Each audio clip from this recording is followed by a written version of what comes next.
Nous entendons souvent que SpaceX crée une concurrence très rude et que l'Europe est trop en retard. Mais qu'en est-il vraiment? Est-ce qu'Ariane 6 est un projet inutile? Est-ce que le spatial européen va couler à la suite d'un potentiel échec d'Ariane 6? Il est temps d'essayer d'y voir plus clair sur l'avenir du spatial européen, et cette vidéo est là pour ça.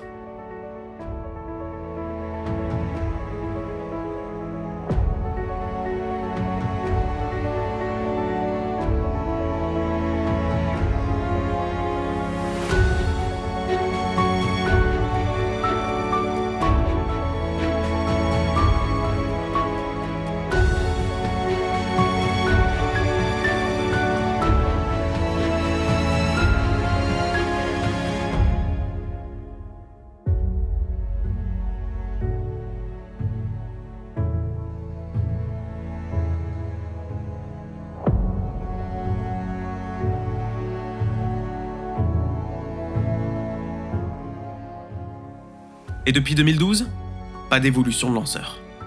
Cela fait maintenant 9 ans que les technologies de lancement spatial ne bougent plus au sein de la flotte de l'ESA, laissant vivre ces lanceurs et les contrats à venir. Une fiabilité de lanceur à faire rougir toute la concurrence, des contrats à foison, une cadence de tir assez régulière, tout se passait bien pour l'ESA. Tout se passait trop bien. SpaceX lance en 2010 sa première version de la Falcon 9, rien de très impressionnant à première vue, mais ce premier lancement de la Falcon 9 marquera à jamais le monde du spatial.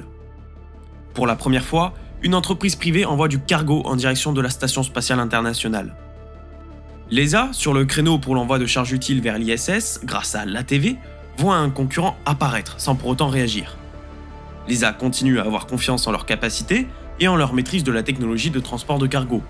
Pourtant, l'ESA a de quoi s'inquiéter. Elon Musk muscle son jeu grâce aux nouveaux contrats de la NASA et aux sous que l'entreprise empoche, incluant plusieurs vols de cargo à direction de l'ISS. Grâce à ces contrats, SpaceX commence à développer ses technologies de fusées réutilisables voulues par Elon Musk. En 2012, Grasshopper fait alors son apparition, le prototype de lanceur servant à développer les technologies de retour sur Terre. SpaceX et d'autres acteurs faisant concurrence à l'ESA pour l'envoi de cargo en direction de l'ISS, l'ATV risque de ne pas durer dans le temps au vu de son prix exorbitant. Comptez un peu plus de 300 millions d'euros, lanceur compris, une Ariane 5. L'ATV a beau emporter plus de cargo que ses homologues et que sa technologie soit bien aboutie, l'ATV est trop cher et la NASA préfère déléguer aux autres le boulot de l'ATV. 2014 signera alors le dernier lancement du cargo européen. L'ESA avait déjà entamé sa remise en doute dès 2009 afin de donner suite à l'Ariane 5. Mais il est trop tard maintenant. SpaceX a presque fini de développer sa technologie de réutilisation et le lanceur Falcon 9 démontre de plus en plus ses capacités et ses évolutions technologiques. Ariane 5 n'a que peu évolué au fil du temps et surtout depuis 2009, aucune amélioration n'a été apportée. Pourtant, dès cette année-là, comme je l'ai dit, le CNES avertit dans un rapport qu'Ariane 5 va commencer à devenir dépassée avec le temps et qu'il est assez urgent de commencer à se préoccuper de la suite à donner à Ariane 5. Le nom d'Ariane 6 est alors d'ores et déjà évoqué. Ariane 6 fait l'unanimité immédiatement. Les besoins de remplacer Ariane 5 sont juste gigantesques. Le marché évolue. Les charges utiles deviennent de plus en plus lourdes et grandes, ou à l'inverse de plus en plus légères et miniatures pour envoyer des flottes. De plus, les demandes d'orbites différentes sur un même lancement augmentent, cela obligeant les constructeurs à devoir s'adapter pour offrir la meilleure flexibilité.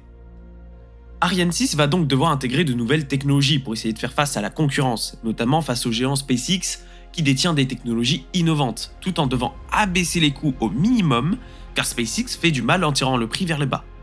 D'ailleurs, le monopole de SpaceX n'est plus à démontrer, la cadence de tir est infernale, et à l'heure où j'écris ces lignes, soit le 3 août 2020, 20 lancements ont déjà eu lieu et 12 sont encore planifiés, soit un nouveau record qui semble se profiler pour l'entreprise de Musk.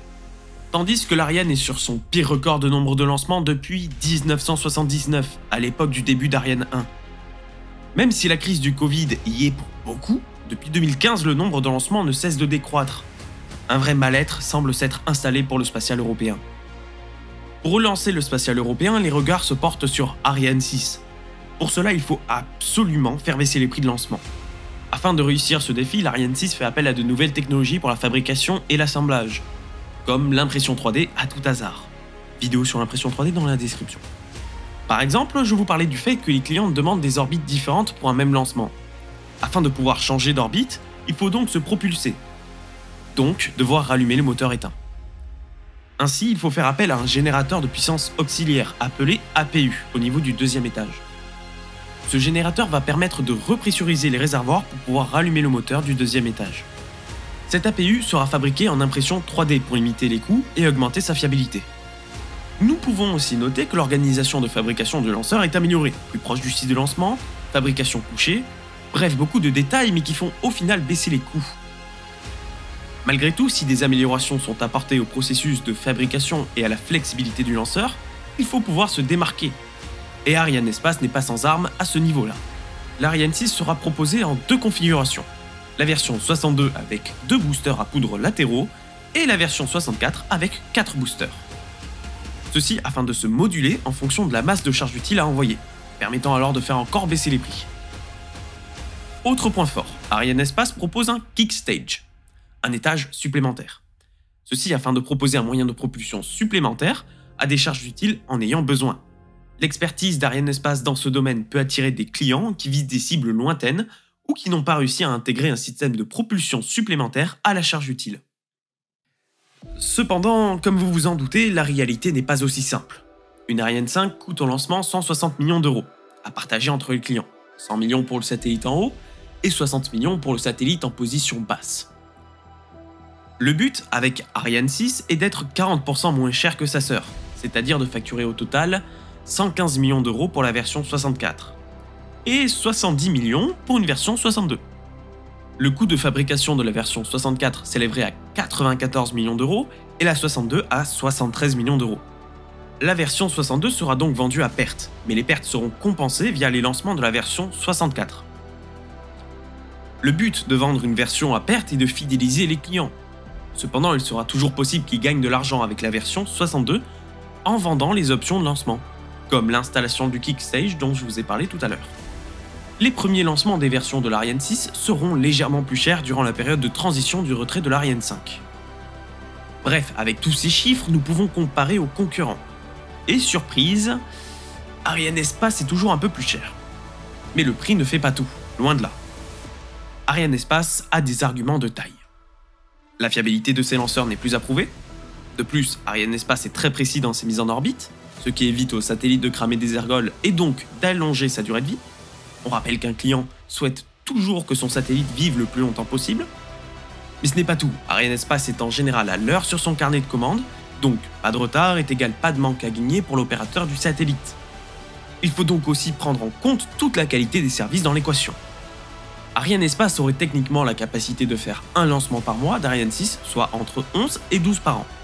Une cadence respectable pour un lanceur non réutilisable de cette envergure. Maintenant, venons-en au fait. Est-ce que SpaceX met en danger le spatial européen? La réponse est oui et non. Je m'explique. SpaceX est une entreprise qui commence à prendre en expérience, qui détient un bon score de fiabilité et qui a des prix attractifs. Environ 11 300 $ le kilo envoyé, que ce soit sur Falcon 9 ou Heavy. L'Ariane 6 dans sa version 64 viendra s'approcher de ces 11 300 $ du kilo, mais en version 62 ce sera plus autour des 17 000 $. Le problème est que SpaceX va parfois être beaucoup plus agressif sur ses prix pour les lancements commerciaux, et donc vont attirer inéluctablement les clients. A contrario, ils font payer plein pot la NASA et les missions institutionnelles. Le risque étant de voir les missions commerciales partir au profit de SpaceX, vu les prix parfois très agressifs, ceci dans le but d'avoir le monopole, l'Ariane 6 va donc probablement attirer les clients qui ont besoin d'envoyer des grosses charges utiles, qui coûtent cher, afin de bénéficier de la fiabilité du lanceur et de sa précision de tir. Ariane 6 profitera des lancements institutionnels européens, ça c'est sûr. Cependant, les missions commerciales ne seront pas simples à attirer. Pouvons-nous dire qu'Ariane 6 est réellement dépassé? Pour moi, pas certain.